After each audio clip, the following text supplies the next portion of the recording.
नमस्कार दोस्तों, स्वागत है आपका डीप स्टोरी टेलर चैनल पर। अगर आपको डरावनी कहानियां पसंद आती हैं तो इस वीडियो को लाइक करें, कमेंट में अपनी राय जरूर दें और चैनल को सब्सक्राइब करना बिल्कुल ना भूलें, क्योंकि यहां आपको मिलेंगी ऐसी कहानियां जो आपकी रूह तक को हिला देंगी। दोस्तों, मेरा नाम विक्रम है और मैं देहरादून का रहने वाला हूँ। मैं यहाँ की एक प्राइवेट कंपनी में काम करता हूँ और आज जो डरावनी कहानी मैं आप सबके साथ शेयर करने जा रही हूँ वो मेरे जीवन में घटी एक बहुत ही भयंकर और डरावनी घटना के बारे में है। मैंने अपने सपने में भी नहीं सोचा था कि एक दिन हमारे साथ इतना खौफनाक और डरावना हादसा होगा जो हमारी रूह तक को भी कपा देगा। लेकिन अब मैं आप लोगों का ज्यादा समय बर्बाद नहीं करता हूँ, सीधा कहानी पर आता हूँ। ये बात 5 साल पुरानी है, जब मैं BSSC 3rd ईयर में था। सेमेस्टर की परीक्षा खत्म हो चुकी थी और दिन रात पढ़ाई करने के बाद हमें अब एक अजीब सी बोरियत महसूस होने लगी थी। ऐसे में एक दिन समीर ने बताया कि वो दिवाली की छुट्टियों में अपने गांव जाना चाहता है। उसकी बात सुनकर मैं, नेहा और करण उसे मजाक में बर्थडे ट्रीट देने की बात कहकर चढ़ाने लगे, क्योंकि दिवाली के अगले ही दिन उसका जन्मदिन था। अगर वो चला जाता तो हमारी पार्टी का क्या होता। शुरुआत में नेहा ने साफ कह दिया था कि वो कहीं नहीं जाने वाली, लेकिन जैसे ही उसे पता चला कि समीर अपने बर्थडे की ट्रीट हमें किसी पहाड़ी रिसोर्ट में देना चाहता है तो वो बिना कोई सवाल किए तैयार हो गई। बस फिर क्या था, हम चारों 2 दिन की ट्रिप पर निकल पड़े। समीर के पास खुद की कार थी और वही एकमात्र था जिसके पास ड्राइविंग लाइसेंस था। हम दोपहर को देहरादून से निकल गए थे, क्योंकि रिसोर्ट वहां से करीब 4 घंटे की दूरी पर था। हमें अंधेरा होने से पहले वहां पहुंचना था, इसलिए समीर तेज रफ्तार में गाड़ी चला रहा था। सफर की शुरुआत काफी मजेदार थी। हम सब गपशप करते हुए कॉलेज की यादें ताजा करते हुए बढ़ते जा रहे थे। लेकिन जैसे जैसे हम पहाड़ों के भीतर बढ़ते गए, रास्ता और ज्यादा संकरा, वीरान और सुनसान होता चला गया। शुरुआत में हमने इस बात पर ज्यादा ध्यान नहीं दिया, लेकिन जैसे ही सूरज डूबा हमारे बीच की बातचीत भी धीमी होती चली गई। रात के वक्त पहाड़ी रास्तों पर वैसे भी ज्यादा हलचल नहीं होती, लेकिन नेहा ने जब खिड़की से बाहर झांकना घना अंधेरा देखा तो बोली, यार ये रास्ता कुछ ज्यादा ही साइलेंट और अजीब नहीं लग रहा। समीर ने हल्की मुस्कान के साथ जवाब दिया, तू बस ओवरथिंक कर रही है, ट्रिप एंजॉय कर। लेकिन तभी ड्राइविंग कर रहे समीर का चेहरा थोड़ा गंभीर हो गया। उसने धीरे से कहा, लगता है कुछ गड़बड़ है, गाड़ी की आवाज ठीक नहीं लग रही। अब तक मैं भी महसूस कर चुका था कि रास्ते में ना कोई दूसरी गाड़ी आ रही थी, ना कोई दुकानदार या राहगीर दिख रहा था।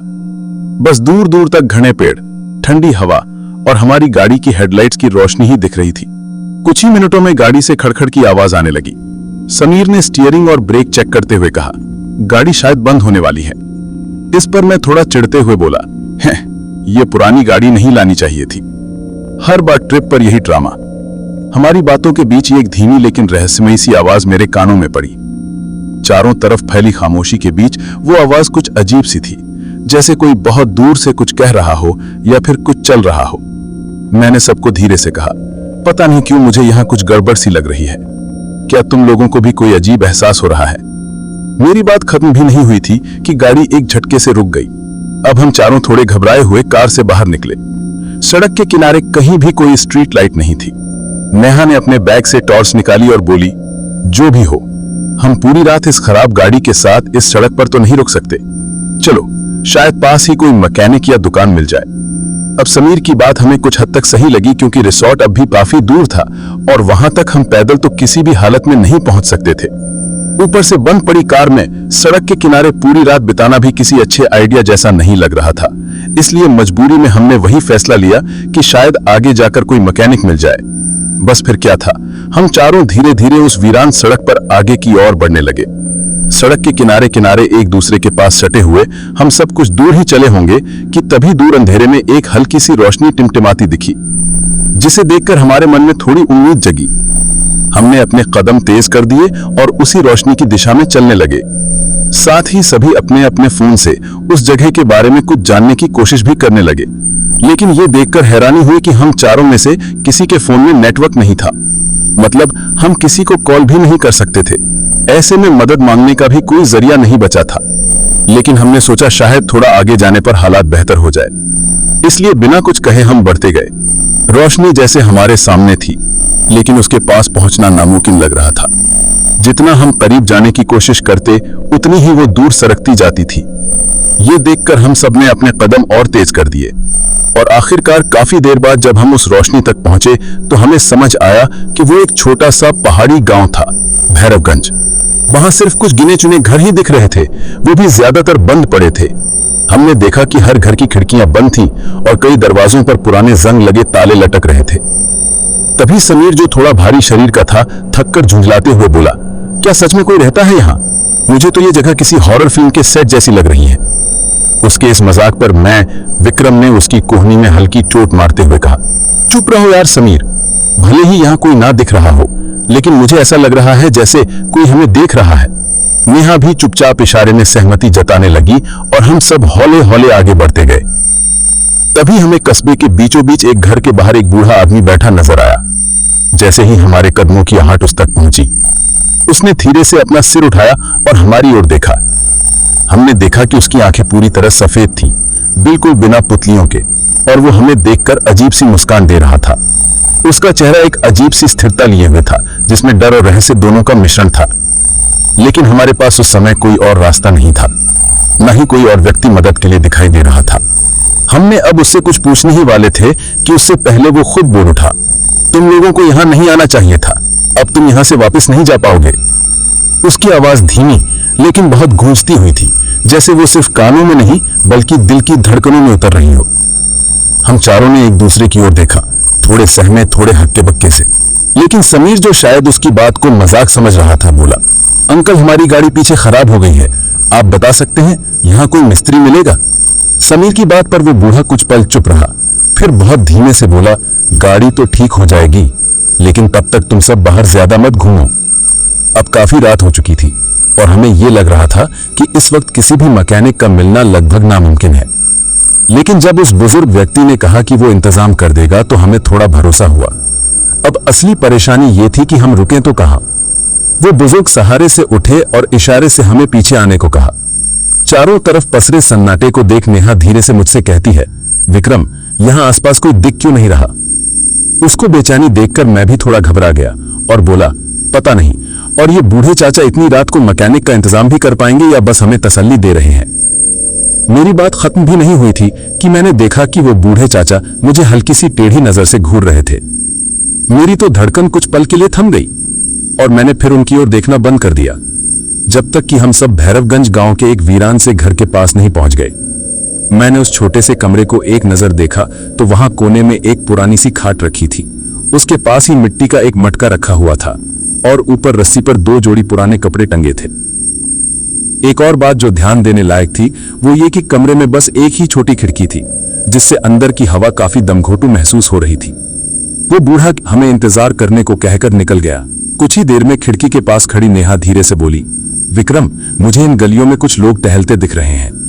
और ये सुनकर समीर, जो बिस्तर पर लेटा हुआ था, बोला, अरे ठीक से देख नेहा, शायद वो मैकेनिक होंगे।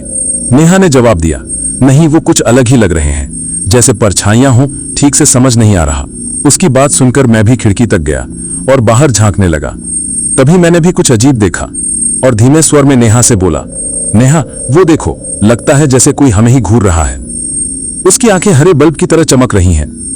मेरी बात सुनकर फर्श पर बिछी चटाई पर बैठा समीर हंसते हुए बोला, तुम लोग भी ना हर चीज में डर ढूंढ लेते हो, ये सब बस तुम्हारा वहम है। तभी अचानक कमरे का दरवाजा खुद ब खुद बंद हो गया और ठंडी हवा का झोंका पूरे कमरे में फैल गया। नेहा डर के मारे टॉर्च लेकर दरवाजे की तरफ बढ़ी, लेकिन जैसे ही उसने टॉर्च ऑन की वो अपने आप बंद हो गई। वो चिल्लाकर बोली, यहां कुछ ठीक नहीं है, हमें अभी यहां से निकलना चाहिए। उसकी घबराहट देख समीर पहले तो हंस दिया, लेकिन मुझे उसके चेहरे पर सच्चा डर दिखा। मैं उसके पास गया।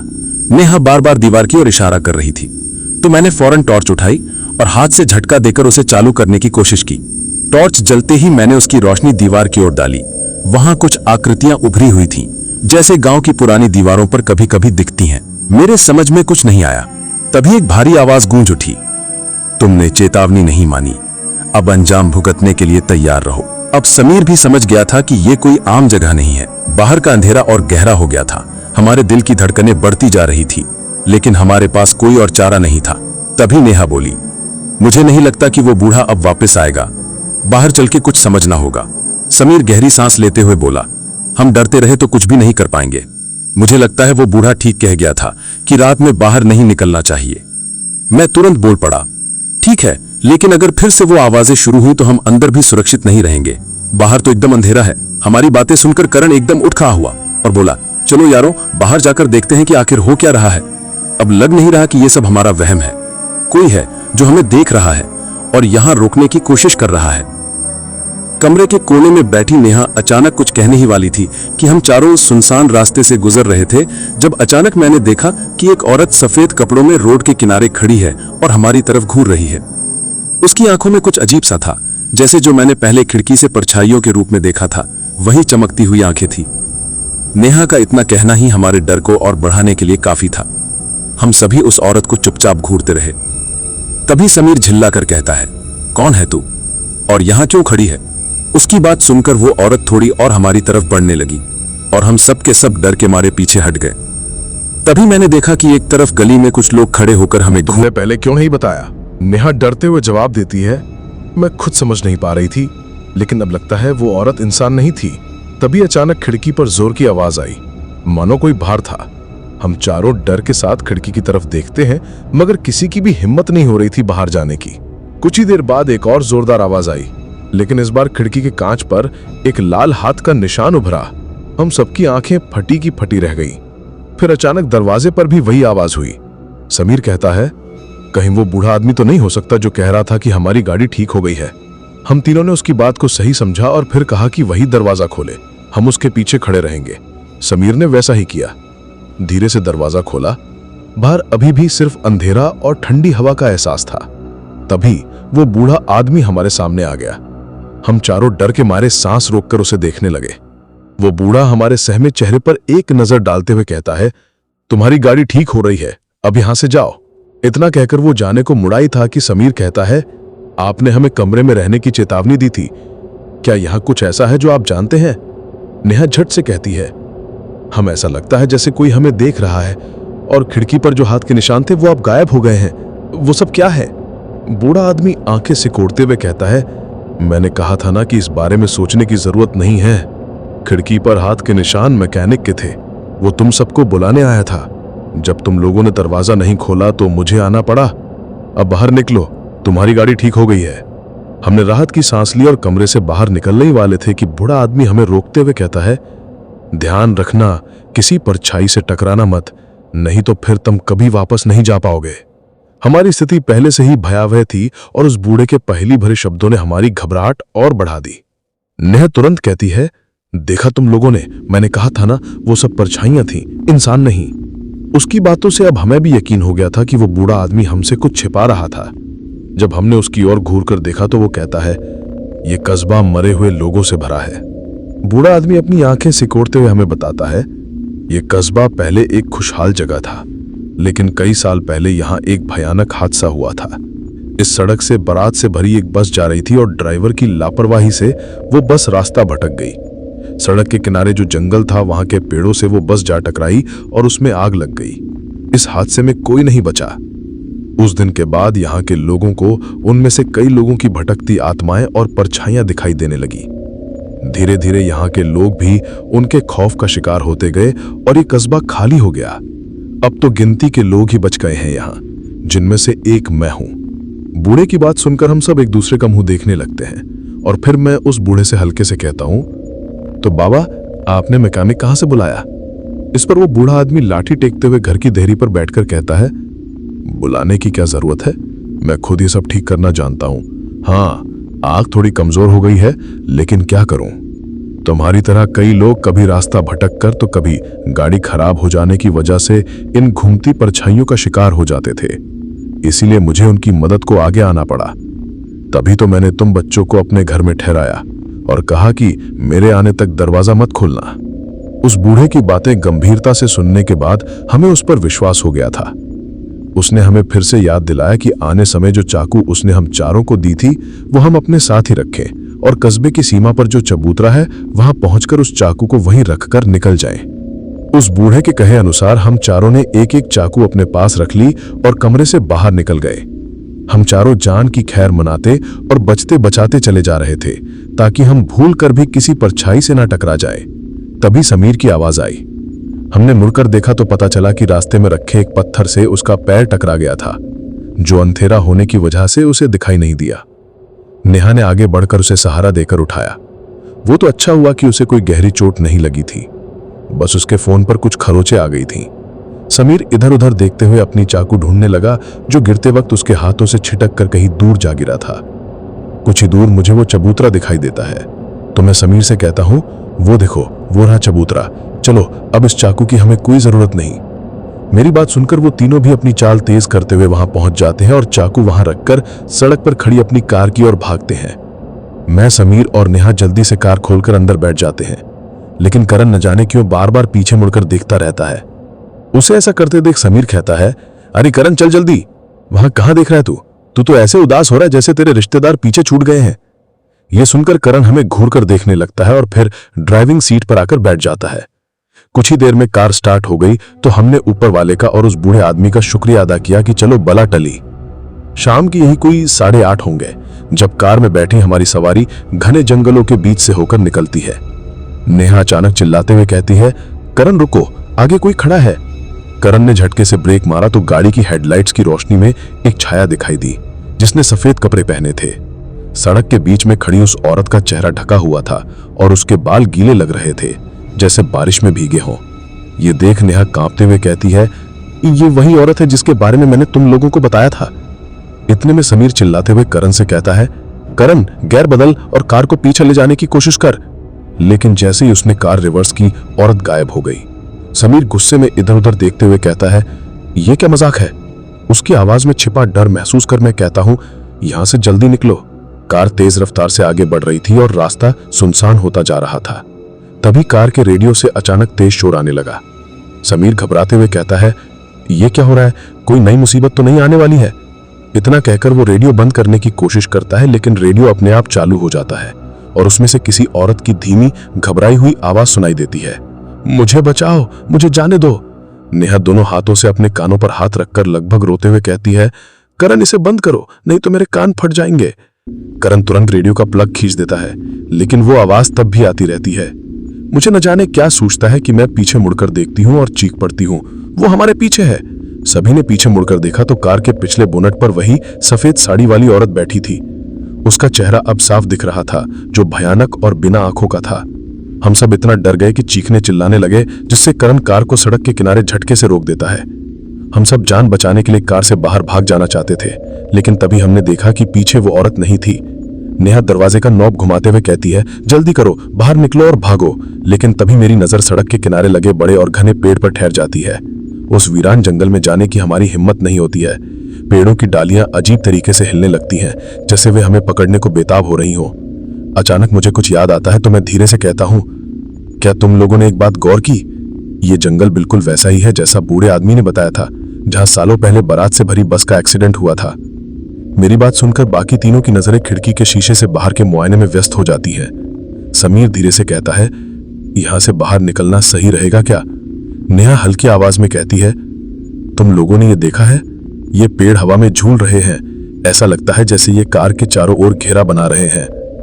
नेहा की बात सुनकर मैं बुरी तरह कांपने लगता हूं और समीर से कहता हूं, हमें कार से बाहर नहीं निकलना चाहिए, तुम जल्दी से कार स्टार्ट करो। नेहा रोते हुए मुझसे कहती है, क्या तुम पागल हो गए हो विक्रम? देखो नहीं, वो औरत कार के ऊपर बैठी है। माहौल को भयानक होते देख समीर चुपचाप बैठते हुए मुझसे कहता है, तो क्या सोच रहा है विक्रम? देख नहीं रहा ये जगह सेफ नहीं है? तू गाड़ी भगा, जो होगा देखा जाएगा। समीर की बात सुनकर मैंने कार स्टार्ट किया, लेकिन ऐसा लग रहा था जैसे कोई चुंबक की तरह उसे पीछे खींच रहा है और कार आगे नहीं बढ़ पा रही थी। समीर घबराए हुए चिल्लाते हुए कहता है, ये क्या हो रहा है? मैं कोशिश कर रहा हूं लेकिन कार आगे नहीं बढ़ पा रही है। ये सुनकर मैं बुरी तरह रोने लगता हूं, मगर समीर की कोशिशों के बाद कार फाइनली स्टार्ट हो जाती है। अब तक रात के करीब 11:30 थे।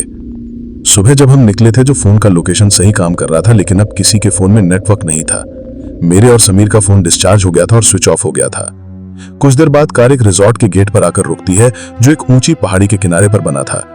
हम बाहर निकले तो देखा कि आसपास घना अंधेरा था।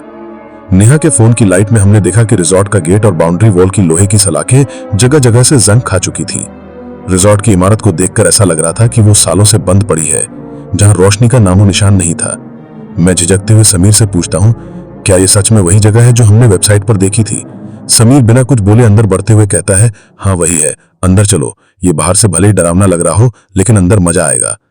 हमारे पास अंदर जाने के अलावा कोई और रास्ता नहीं था, सो हम आगे बढ़ गए। थके हारे और डर से सहमे हुए हम चारों जब रिजॉर्ट पहुंचे तो रात का वक्त हो चुका था। पुराने जमाने की तरह दिखने वाली काले पत्थरों से बनी उस इमारत की खिड़कियों पर जाले लटके हुए थे।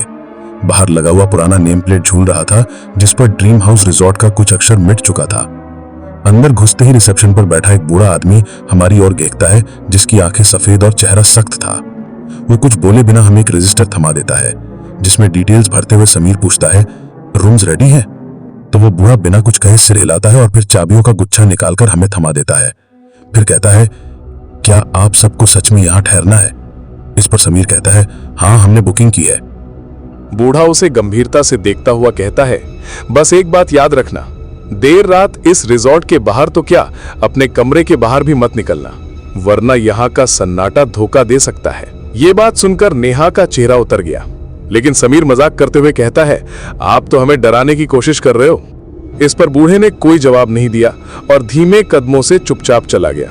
हम सभी पैसेज से अपने कमरे की तरफ बढ़ते हुए मैं नेहा से कहता हूँ, सच कहूँ तो मुझे उस सफेद साड़ी वाली औरत से उतना डर नहीं लगा जितना इस बूढ़े रिसेप्शनिस्ट को देखकर लग रहा है। ये तो टिपिकल हॉरर फिल्मों की हवेली में लालटेन लेकर निकलने वाले बूढ़े चौकीदार की तरह दिख रहा है। ये सुनकर नेहा हंस पड़ती है। हमारा कमरा ऊपरी मंजिल पर था। सीढ़ियों पर चढ़ते हुए मुझे लगता है कि हमारे कदमों की आवाज के साथ साथ कोई और आवाज भी है, जैसे कोई हमारे पीछे चल रहा हो। मैं सोचता हूं कि पीछे मुड़कर देखूं, लेकिन तभी नेहा पूछती है, विक्रम क्या हुआ? तो मैं झूठी हंसी के साथ जवाब देता हूं, नहीं कुछ नहीं, लेकिन मन ही मन मुझे कुछ अजीब सा महसूस होता है। वो रिसॉर्ट बाहर से जैसा भी हो, उसके कमरे बड़े और खूबसूरत थे, लेकिन उनमें एक अजीब सी ठंडक थी। खिड़की से बाहर देखता हूं तो पाता हूं कि माहौल बेहद शांत है। दूर दूर तक कोई आवाज नहीं, बस झींगरों की धीमी गूंज और कभी कभार कुत्तों का भौंकना। इतने में नेहा मेरे पास आकर कहती है, विक्रम डर रहे हो क्या? तो मैं धीरे से कहता हूं, नहीं, बस ये जगह कुछ अलग सी लग रही है। इतनी देर में समीर हमारे कमरे का दरवाजा नॉक करते हुए कहता है, तुम दोनों फ्रेश हो गए हो तो बाहर आ जाओ, खाना तैयार है, खाकर रिजॉर्ट के गार्डन में टहलने चलते हैं। मैं अंदर से आवाज देता हूं, ठीक है, बस 5 मिनट। रात के खाने के लिए जब हम लॉबी में इकट्ठा होते हैं तो माहौल और भी अजीब लगता है। रिजॉर्ट का स्टाफ बिना किसी हाव भाव के मशीन की तरह अपने काम में लगा हुआ होता है। एक वेटर हमें पुरानी लकड़ी की टेबल पर बैठाकर खाना परोसने लगता है। सब कुछ शांत देखकर समीर धीमी आवाज में पूछता है, यहां इतना सन्नाटा क्यों है? इस पर मैं कहता हूं, पता नहीं, लेकिन मुझे ये जगह ठीक नहीं लग रही। तभी नेहा रिजॉर्ट की लॉबी में लगी एक पुरानी पेंटिंग की ओर देखकर कहती है, इन लोगों को लगाने के लिए यही एक पेंटिंग मिली थी। यह सुनकर हम तीनों उस ओर देखते हैं और चौंक जाते हैं। दीवार पर एक लाल साड़ी पहने एक महिला की तस्वीर लगी थी जिसका चेहरा धुंधला दिखाई दे रहा था। काफी देर बाद खाना आता है, लेकिन वो इतना फीका और बेस्वाद था कि हमसे खाया नहीं जाता। समीर वेटर से कहता है, कम से कम खाना गर्म कर देते। वेटर कोई जवाब नहीं देता। बाद में नेहा कुछ और खाने को मांगती है तो वेटर कहता है, इतनी रात को कुछ नहीं मिलेगा, कुक सोने चला गया है, इसलिए अगर हमें खाना है तो वही बेस्वाद खाना खाना होगा या फिर कुछ फल मिलेंगे। ये सुनकर हम आधे पेट खाकर उठ जाते हैं। थोड़ी देर बाद हम चारों गार्डन में टहलने लगते हैं। एक बात बड़ी हैरान करने वाली थी कि ये रिजॉर्ट एकदम शांत लग रहा था, जैसे हम चारों के अलावा वहां कोई है ही नहीं। घने पेड़ों से घिरे उस गार्डन के बीच में एक पुराना फव्वारा था जो सूख चुका था। उसके पास चलते हुए मैंने महसूस किया कि कोई हमें दूर से देख रहा है।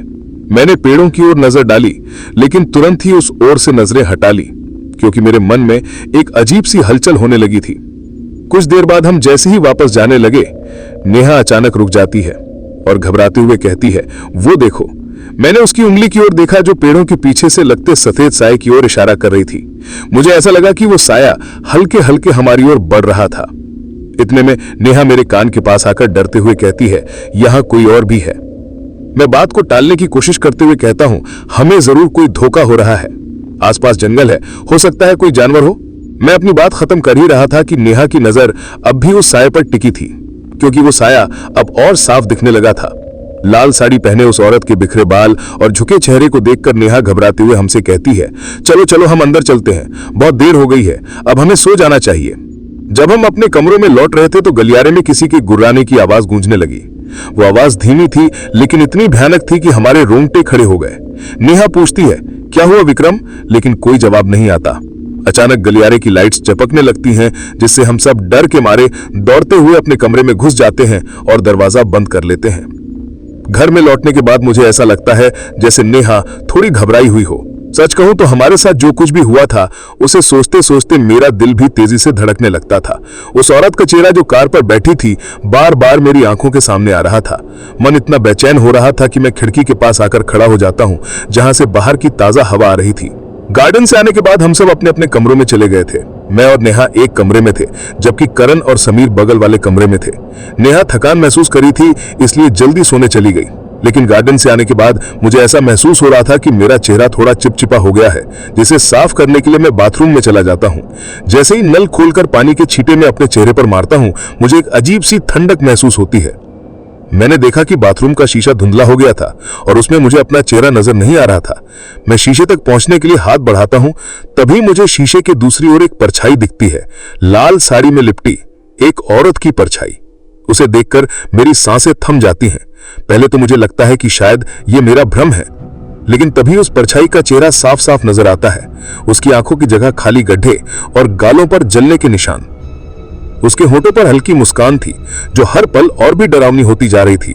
मेरी तो होश उड़ जाते हैं। तभी उस परछाई में हरकत होती है और वो शीशे के अंदर से मेरी ओर झुकती है, जैसे वो शीशा तोड़कर बाहर आ जाएगी। मैं चीख पड़ता हूं और दरवाजा खोलकर बाहर निकलकर चिल्लाने लगता हूं, समीर, नेहा, करण, जल्दी आओ। मेरी चीख सुनकर सबसे पहले नेहा मेरे पास आती है और घबराते हुए पूछती है, विक्रम क्या हुआ, तुम ठीक हो? मैं कांपते हुए सिर्फ बाथरूम की ओर इशारा करता हूं। इतने में करण और समीर मेरी आवाज सुनकर कमरे का दरवाजा खटखटाते हैं।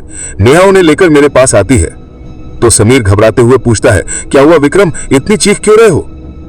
मैं अब भी कांपते हुए बस बाथरूम की ओर इशारा करता हूं और कहता हूं, वहां कोई था, लाल साड़ी में। करण बाथरूम का दरवाजा खोलकर अंदर जाता है तो वहां कुछ भी नहीं होता। मैं हकलाते हुए उन्हें पूरी बात बताता हूं। वो कहते हैं, विक्रम, तुम्हें वहम हो रहा होगा, लेकिन सिर्फ मैं ही जानता था कि यह वहम नहीं था। और शायद नेहा को भी कुछ शक हो रहा था, क्योंकि कुछ देर पहले उसे भी पेड़ों के पास वही औरत दिखी थी। मेरी चीख से रिजॉर्ट का स्टाफ भी वहां इकट्ठा हो जाता है, जिनमें से एक कर्मचारी धीरे से कहता है, यहां अक्सर ऐसा होता है, आप लोग जितनी जल्दी हो सके यहां से निकल जाइए।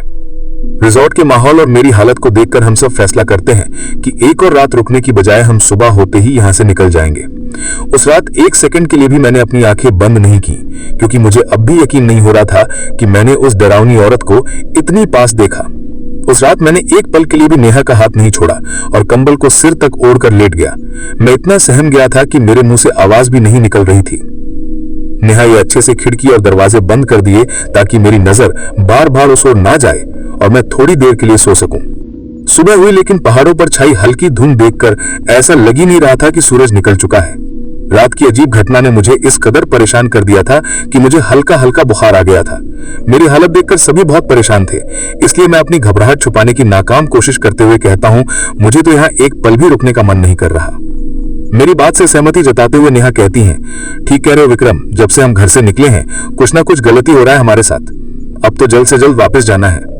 हम सब ने फैसला किया कि हम रिजॉर्ट से जल्दी निकल जाएं और जल्द से जल्द वापस जाएं। सैम रिजॉर्ट की पेमेंट कर रहा था। इस बीच मैं और नेहा कार के पास पहुंचे, लेकिन जब हमने कार को देखा तो चौंक गए। हम डर के मारे शोर मचाने लगे। सैम बाहर आकर हमें कहता है, क्या बच्चों की तरह चिल्ला रहे हो तुम दोनों? हमने कार की ओर इशारा किया तो सैम भी देखकर चौंकते हुए कहता है, ओ माय गॉड, ये क्या है? कार की खिड़कियों पर खून से सने पंजों के निशान थे। ये देखकर सैम को यकीन हुआ कि जो मैंने रात को बताया था वो सच था।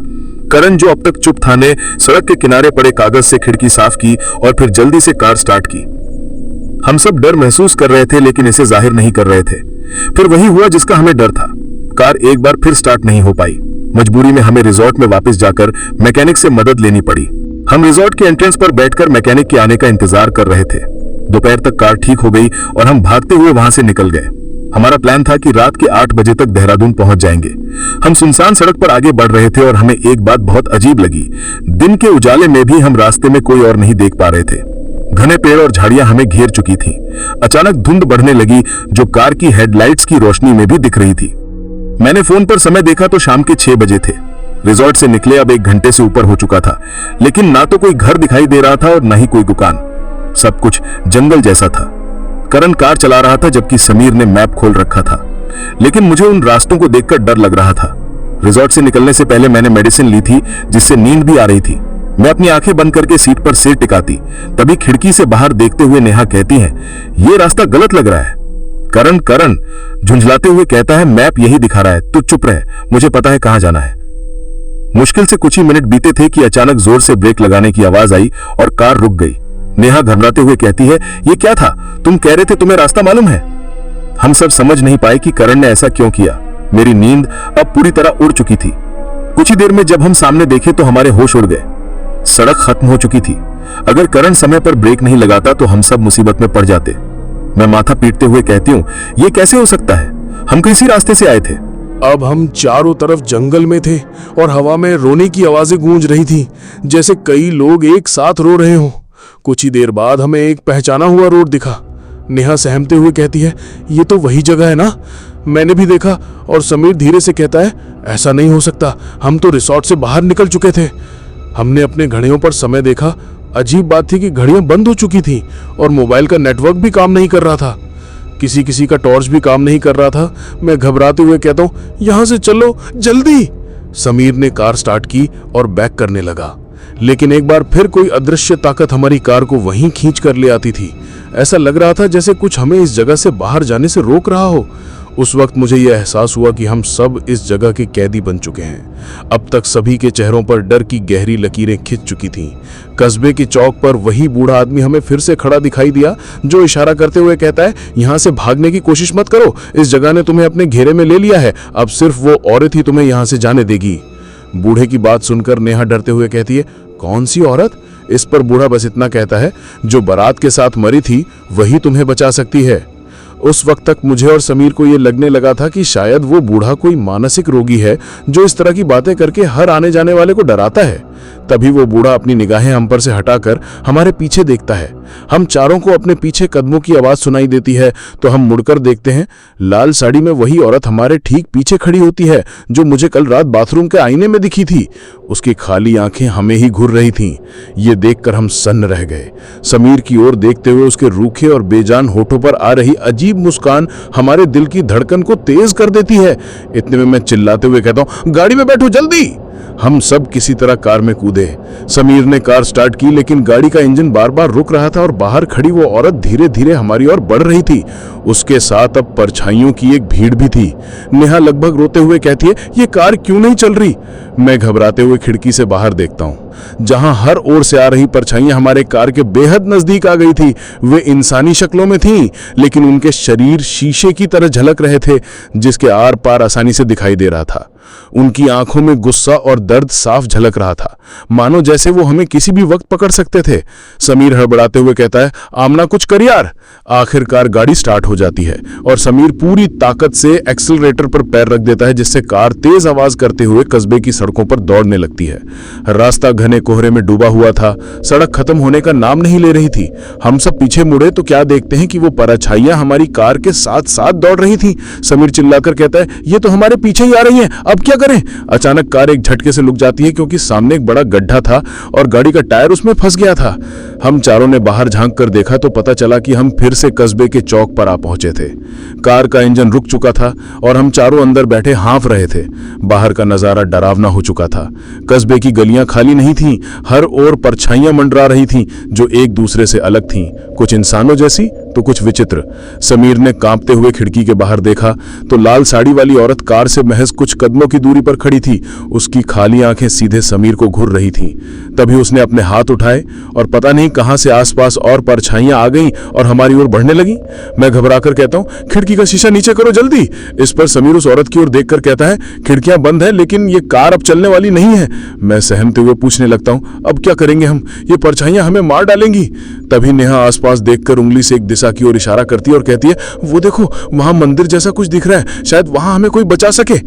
अब वही हमारी आखिरी उम्मीद थी। हम चारों हिम्मत करके कार का दरवाजा खोलकर बाहर कूद पड़े। वो लाल साड़ी वाली औरत चौक के बीच खड़ी थी। उसके चारों ओर धुंध का एक घेरा बना हुआ था। तभी हमें एक आवाज सुनाई दी जो उसी औरत की थी, और शायद वो उसके दिमाग में बोल रही हो। वो कह रही थी, तुम इस जगह से भाग नहीं सकते जब तक तुम मेरी बात नहीं सुनोगे। ये कस्बा तुम्हें अपने घेरे में रखेगा। नेहा हकलाकर कहती है, आखिर ये चाहती क्या है हमसे? क्या गलती हुई? हमें जाने क्यों नहीं दे रही? इतने में वो औरत हाथ उठाकर हमें अपनी ओर आने का इशारा करती है। ये देखकर समीर कहता है, मैंने कहीं पढ़ा था कि इस तरह की आत्मा तब तक पीछा नहीं छोड़ती जब तक ये जो कहना चाहती है कह नहीं देती। शायद इसकी कहानी भी अधूरी है। जब जब तक हम इसकी बात नहीं सुनेंगे हम में से कोई भी यहां से बचकर नहीं जा सकता। उस वक्त हम जितना परेशान उस आत्मा की वजह से थे, उतना मैं विक्रम उस समय समीर की बात सुनकर हो गया था। वो जिस तरह उस औरत को घूर रहा था, मुझे लगा जैसे वो बात समीर की नहीं किसी और की जुबान से निकली हो। मैंने नेहा और सैम की जगह नेहा और समीर की ओर देखा तो उन्होंने इशारे में कहा कि हमें जल्दी से जल्दी मंदिर की तरफ बढ़ना होगा। हम बिना कुछ बोले अंधेरे में ही उस पुराने मंदिर की ओर दौड़ पड़े। रास्ते में अचानक एक परछाई समीर के हाथ पर झपटती है। उसकी बांह धीरे धीरे नीली पड़ने लगती है। मैं घबराकर उससे पूछता हूं, तू ठीक है? वो दर्द से कराहते हुए कहता है, ठीक हूं, लेकिन जल्दी मंदिर चलो। हम थकते गिरते एक दूसरे को थामते हुए मंदिर की सीढ़ियां चढ़ने लगते हैं। सांसें धौंकने की तरह चल रही थीं, मगर जैसे ही हमने मंदिर के अंदर कदम रखा, एक अजीब सी शांति का एहसास हुआ। परछाइयां मंदिर की देहरी तक आकर खिसक गईं, मानो कोई शक्ति उन्हें रोक रही हो। मंदिर के भीतर देवी देवताओं की मूर्तियां नहीं थीं, बल्कि एक विशाल काने पत्थर के सामने वही बूढ़ा आदमी बैठा था जिसने पिछली रात हमें चेतावनी दी थी। उसकी नजर जैसे ही हम चारों पर पड़ी, उसने धीमे स्वर में कहा, तुम लोगों को आने में देर हो गई। मैं चौंक कर पूछता हूं, आप जानते थे हम आएंगे? वो बूढ़ा गहरी सांस लेकर कहता है, भैरवगंज की आत्माएं तुम्हारा इंतजार कर रही थीं। ये परछाइयां जिन्हें छू लेती हैं उन्हें यहां आना ही पड़ता है। मैं थोड़ा चिढ़कर पूछता हूं, लेकिन आपने तो हमें कली चौक तक पहुंचाया था, तब हमें किसी परछाई ने छुआ नहीं था। बूढ़ा मुस्कुराता है और समीर की तरफ देखने लगता है, जो बार बार अपने दाहिने हाथ को सहला रहा था, ठीक वैसे ही जैसे कुछ देर पहले मंदिर के रास्ते पर वो परछाई उससे टकराई थी। बूढ़ा कहता है, तुम्हारा दोस्त समीर कल ही एक परछाई से टकरा चुका था, मगर उसने तुम सबसे ये बात छिपाई। नेहा तुरंत पूछती है, आपको कैसे पता? बूढ़ा कहता है, कल जब मैंने उस चबूतरे पर 4 चाकू देखे तो समझ गया था कि तुम चारों में से एक उन्हें छू चुका है। वो आत्माएं अब तुम्हें छोड़े बिना नहीं मानेंगी। हम सबकी हालत बिगड़ने लगी थी। मैं पूछता हूं, कोई तरीका है इस सबसे निकलने का? बूढ़ा कहता है, एक रास्ता है, पर तुम्हें उनकी शर्त माननी होगी। मैं नीचे झांक कर देखता हूं तो वही रियाल साड़ी वाली औरत मंदिर की सीढ़ियों के नीचे खड़ी मुझे हाथ से बुला रही थी और फिर गला घोटने का इशारा करती है। मेरी रूह कांप जाती है। नेहा धीमे स्वर में पूछती है, अगर हम इन आत्माओं से माफी मांगे तो क्या वे हमें छोड़ देंगी? बूढ़ा कहता है, वे माफी नहीं मांगती, वे बदला लेती हैं। अगर उनकी शर्त मानो तभी बच सकते हो। कैसी शर्त? समीर पूछता है। बूढ़ा जवाब देता है, उनमें से एक आत्मा चाहती है कि तुम चारों में से कोई एक इस गांव में हमेशा के लिए रह जाए। ये सुनकर समीर गुस्से में कहता है, ये तो सरासर पागलपन है, हम ये शर्त क्यों माने? मैं उसका साथ देते हुए कहता हूँ, हाँ ये जबरदस्ती है, हम क्यों किसी के खेल में फंसे? नेहा घबरा कर कहती है, ये जगह हमें खत्म कर देगी, हमें यहाँ से निकलना ही होगा, बहुत बड़ी गलती थी यहाँ आना। मैं बूढ़े बाबा से हाथ जोड़कर कहता हूँ, हम देहरादून से यहाँ दिवाली की छुट्टियों में घूमने आए थे, हम BSSC के स्टूडेंट हैं, हमें जाने दीजिए। हम कसम खाते हैं दोबारा कभी इस गांव का नाम भी नहीं लेंगे। बूढ़ा कुछ सोचकर कहता है, तुम्हें बचना है तो किसी को पीछे छोड़ना होगा, क्योंकि इस गांव की आत्माएं अब तुम्हारे पीछे हैं। वो बारात जो इस गांव में आई थी, उसकी हत्या एक हादसा नहीं, लापरवाही थी। आज भी उनकी चीखें हवा में कैद हैं। उसके इतना कहते ही मंदिर की दीवारें कांपने लगी, अंधेरा गहराने लगा, हवा में गाड़ियों के हॉर्न, शहनाई और चीखें गूंजने लगी। नेहा डरते हुए कहती है, ये जगह हमें जिंदा नहीं छोड़ेगी। समीर कहता है, हम निर्दोष हैं, हमें क्यों सजा दी जा रही है? हमें तो इस हादसे का पता भी नहीं था। रात और गहराने लगी थी। मंदिर के नीचे वो औरत अब और डरावनी लग रही थी। उसके चेहरे पर गड्ढों में लाल रोशनी चमक रही थी। मैं बगल में खड़ी नेहा से कहता हूं, वो हमें घूर रही है, जैसे बुला रही हो। नेहा कांपते हुए कहती है, हमें किसी को छोड़ना होगा, वरना हम कभी इस गांव से नहीं निकल पाएंगे। समीर चौंक कर कहता है, क्या तुम पागल हो? हम एक दूसरे को ऐसे नहीं छोड़ सकते। बूढ़ा कहता है, जल्दी फैसला करो, वक्त खत्म हो रहा है। इसी बीच समीर की हालत बिगड़ने लगती है। वो मंदिर के कोने में जाकर बैठ जाता है और नीचे उस औरत को घूरता रहता है। अचानक वो खुद के हाथों से खुद का गला पकड़ लेता है। वो चीखने की कोशिश करता है, लेकिन आवाज नहीं निकलती। हम तीनों से घूरते रह जाते हैं, लेकिन बूढ़ा बाबा शांत बैठा रहता है, जैसे उसे सब पता था कि ये तो होना ही था। समीर की आंखों में अब अजीब सी चमक आ चुकी थी। अचानक वो जोर से हंस पड़ा। उसकी हंसी अब वैसी नहीं रही थी जैसी हम जानते थे। उसकी आवाज जैसे किसी और की बन चुकी थी। वो एक अजनबी लहजे में चिल्लाया, तुम सब अब यहां से कहीं नहीं जा सकते, तुम सब मेरे साथ यहीं रहोगे। मैं विक्रम हैरान था। समीर को जोर से झिझोड़ते हुए पूछा, तू ठीक है ना? क्या हो गया तुझे? लेकिन वो अब समीर नहीं था। उस लाल साड़ी वाली औरत की आत्मा ने उस पर पूरी तरह कब्जा कर लिया था। उसकी आंखें अब गुस्से से लाल थीं और उसकी हरकतें इतनी डरावनी थी कि हम सब सहम गए। ऐसा लग रहा था जैसे उसके चारों ओर कोई अदृश्य परछाई घूम रही हो जो उसे अपने वश में कर रही हो। हमने देखा कि मंदिर के आसपास एक काले धुएं की धुंध बढ़ती जा रही थी। हमें याद आया कि उस बूढ़े साधु ने चेतावनी दी थी, आधी रात होते होते ये परछाइयां इंसानी शक्ल लेने लगेंगी और फिर वे अपने शिकार को जाने नहीं देंगी। मैंने कांपती आवाज में उस बूढ़े बाबा से पूछा, समीर को इस बंधन से छुड़ाने का कोई तरीका है क्या? वो कुछ पल चुप रहा, फिर गंभीर लहजे में बोला, अगर उस भटकती आत्मा से मुक्ति चाहिए तो किसी को रक्तदान करना होगा। नेहा और मैं चौंक गए। समीर तो अजीब सी हालत में फर्श पर पड़ा तब था। नेहा बोली, रक्त? क्या मतलब है आपका? क्या ये कोई डराने की चाल है? बूढ़ा शांत रहा। उसकी चुप्पी ने माहौल और भी भारी बना दिया। मैं उसकी ओर देखकर बोला, हम समीर को किसी भी हाल में नहीं खो सकते, पर ये कैसे मान लें कि खून देने से वो आत्मा शांत हो जाएगी? क्या गारंटी है?